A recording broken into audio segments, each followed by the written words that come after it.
Good evening, ma'am. I am Erico Colico Jr., Base MT, Section S3B.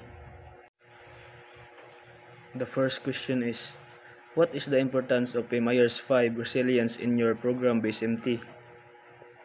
The importance of PMIRS-5 resilience in the Base MT program is that it helps students develop the ability to adapt, stay mentally strong, and perform well under pressure, which is essential for handling the demanding and unpredictable condition of life at sea.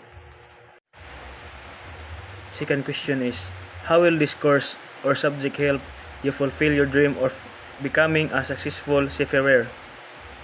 This course will help me fulfill my dream of becoming a successful seafarer by developing the knowledge, skills, and resilience needed to face real-life challenges on board, such as working under pressure, making quick and safe decisions, and adapting to default situation. Thank you, ma'am. Once again, good evening.